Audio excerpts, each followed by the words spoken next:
તો સૌથી પહેલાં વિદ્યાર્થી મિત્રો આપણી પાસે વિભાગ એ છે. વિભાગ એની અંદર આપણે જો ચર્ચા કરીએ તો સૌથી પહેલાં નીચેના પ્રશ્નોના ક્રમાંક આપણે 1 થી 24 પ્રશ્નો આપેલા છે અને એ 1 થી 24 પ્રશ્નોની અંદર ખાલી જગ્યા, ખરા ખોટા, વિકલ્પો, જોડકા અને એક વાક્યના પ્રશ્નોના જવાબ અંદર આપેલા હશે.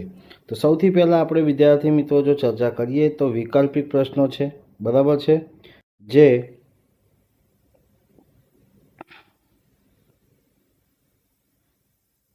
કેટલા ગુણના છે વિદ્યાર્થી મિત્રો આપણે જોઈએ તો વૈકલ્પિક પ્રશ્નોની અંદર આપણી પાસે કુલ 8 ગુણના છે. કેટલા ગુણના છે? 8 ગુણના. તો સૌથી પહેલાં ચર્ચા કરીએ તો કૌંસમાં 3p નો વર્ગ q નો વર્ગ વત્તા 4pq કૌંસ પૂરો અને 4p નો વર્ગ q નો વર્ગ માઇનસ 8q નો સરવાળો શોધવાનો છે. તો સાચો ઓપ્શન જો આપણે વિદ્યાર્થી મિત્રો જોઈએ તો આપણી પાસે છે ઓપ્શન એ સાચો છે, બરાબર છે. 4 ને 3 7 અને બરાબર છે. આ પ્રમાણે આપણે જો સરવાળો કરીએ તો આપણને મળે છે.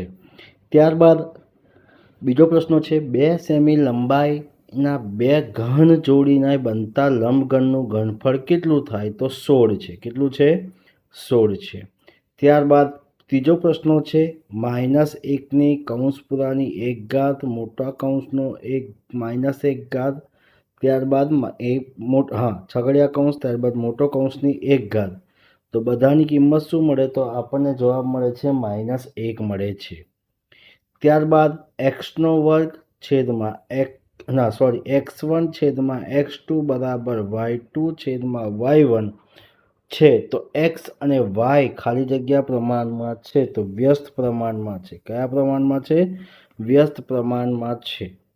પાંચમો પ્રશ્ન છે 40x નો વર્ગ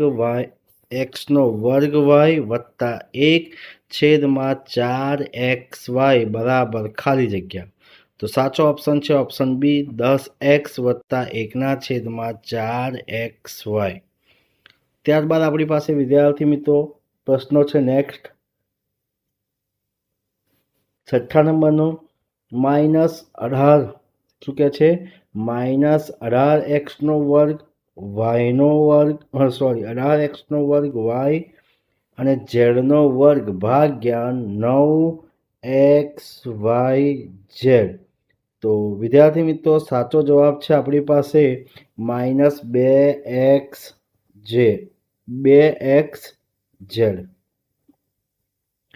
કાર્ટેશિયન પદ્ધતિમાં કયા ગણિતશાસ્ત્રીએ શોધી? તો રેને દ કર્ક. ત્યારબાદ આપણી પાસે આવે છે વિદ્યાર્થી મિત્રો પ્રશ્ન નંબર 8 60 કિમી અંતર કાપવા 6 લીટર પેટ્રોલ વપરાય છે, તો 10 લીટરમાં કેટલું અંતર કાપશે? તો જવાબ છે વિદ્યાર્થી મિત્રો 100. ત્યારબાદ વિદ્યાર્થી મિત્રો આપણી પાસે આવે છે આપેલા વિધાન સાચા છે કે ખોટા તે જણાવો. તો લંબઘનનું ઘનફળ બરાબર ક્ષેત્રફળ ગુણ્યા ઊંચાઈ. આ વિધાન કેવું છે? સાચું છે. સમઘનનું પૃષ્ઠફળ બરાબર 6l નો વર્ગ. તો આ વિધાન પણ કેવો છે? સાચું છે. 11મો પ્રશ્ન છે 15x નો વર્ગ -25y બરાબર 5 કૌંસમાં 3x - 5y કૌંસ પૂરો. તો આ વિધાન કેવું છે? ખોટું છે. 9m નો વર્ગ -16n નો વર્ગ બરાબર 3m - 4n કૌંસ પૂરાનો વર્ગ. તો આ વિધાન પણ કેવું છે? ખોટું છે. ત્યારબાદ નેક્સ્ટ પ્રશ્ન છે 13મા નંબરનો યોગ્ય વિકલ્પ પસંદ કરીને ખાલી જગ્યા પૂરો. -10x નો વર્ગ y નો વર્ગ પદાવલીનો સહગુણક ખાલી જગ્યા છે, તો -10 છે. 14મો પ્રશ્ન છે 2 × 2 × 1 સેમીના માપને ખાલી જગ્યા લંબઘનના ટુકડા 6 × 6 × 4 સેમીના માપનો મોટો ઘનમાં ફેરવાય તો 36. નેક્સ્ટ પ્રશ્ન છે 15મો 0.001 ને પ્રમાણિત સ્વરૂપમાં ફેરવવા માટે 1 × 10⁻³ આપણને જવાબ મળે છે. 16મો પ્રશ્ન છે 3 કૌંસમાં 3x - 4 વત્તા 4x કૌંસમાં 3x-4 બરાબર 3x-4 ખાલી જગ્યા, તો 3x વત્તા 4x આપણને જવાબ મળે છે. 12a નો વર્ગ બી અને 21b નો વર્ગ એમાં સામાન્ય અવયવ શું છે? તો 3ab. શું છે આપણી પાસે? 3ab. દ્વિપદી કોને કહેવાય? તો દ્વિપદી કોને કહેવાય? તો જે પદોમાં બે પદો આવેલા હોય તેને દ્વિપદી કહેવાય છે. ત્યારબાદ ક્ષેત્રફળ એટલે શું એની પણ વ્યાખ્યા આપણને કીધી છે.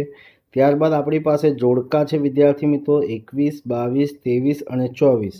તો જોડકાની અંદર જો આપણે વિદ્યાર્થી મિત્રો વાત કરીએ તો x+2 બીજા કૌંસમાં x+1 તો સાચો જવાબ છે ડી. 22માંનો સી અને 23માંનો બી અને 24માંનો એ આપણને જવાબ મળે છે. ત્યારબાદ વિદ્યાર્થી મિત્રો આપણી પાસે વિભાગ બી આવે છે. વિભાગ બીની અંદર શું કીધું છે? પ્રશ્ન ક્રમાંક 25 થી 37માંથી કોઈ પણ 9 પ્રશ્નોના સૂચના મુજબ ઉત્તર લખો. પ્રત્યેકના 2 ગુણ છે. 25મો પ્રશ્ન છે આપેલા પદોનો સામાન્ય અવયવ મેળવો. ત્યારબાદ આપેલા પદોના અવયવ મેળવો અને સૂચના મુજબ ભાગાકાર કરો. બરાબર છે. 26મો દાખલો છે. તો વિદ્યાર્થી મિત્રો આ દરેક પ્રશ્નોનું સોલ્યુશન આપણે નીચે કરેલા છે એ અહીંયા જોઈ શકીએ છીએ કે વિભાગ બીનું સોલ્યુશન કેવી રીતે આપણી પાસે છે. ત્યારબાદ વિદ્યાર્થી મિત્રો આપણી પાસે આવે છે 26મો પ્રશ્નો. અવયવો મેળવો અને સૂચના મુજબ ભાગાકાર કરો. અવયવો મેળવવાનું છે અને સૂચના મુજબ આપણે ભાગાકાર કરવાનું છે. 27મો પ્રશ્ન છે સાદું રૂપ આપો. x + y 2x + y x + 2y x - y. તો આપણને આનું સાદું રૂપ કરવા માટે શું કરવું પડે? તો 3x² + 4xy - y². બરાબર છે. 28મો પ્રશ્ન છે આકૃતિમાં દર્શાવેલા સમઘનનું પૃષ્ઠફળ શોધો. તો આકૃતિમાં એમાં લંબાઈ l બરાબર 10 સેમી છે. સમઘનનું કુલ પૃષ્ઠફળ 6l². પૃષ્ઠફળ બરાબર શું? 6 × 10 l² એટલે 10² એટલે 10² એટલે 100 એટલે 6 × 100 એટલે 600 ચોરસ સેમી આપણને જવાબ મળે છે. 29મો પ્રશ્ન છે નીચેની સંખ્યાને સામાન્ય સ્વરૂપે લખો. 4.5 × 10⁴. તો 4.5 × 10,000 એટલે 45,000 આપણને જવાબ મળે છે. ભાગફળ શોધો. તો ભાગફળનું પણ અહીંયા સોલ્યુશન વિદ્યાર્થી મિત્રો તમને સ્ક્રીન ઉપર કરેલા છે અને તમે જોઈ પણ શકો છો.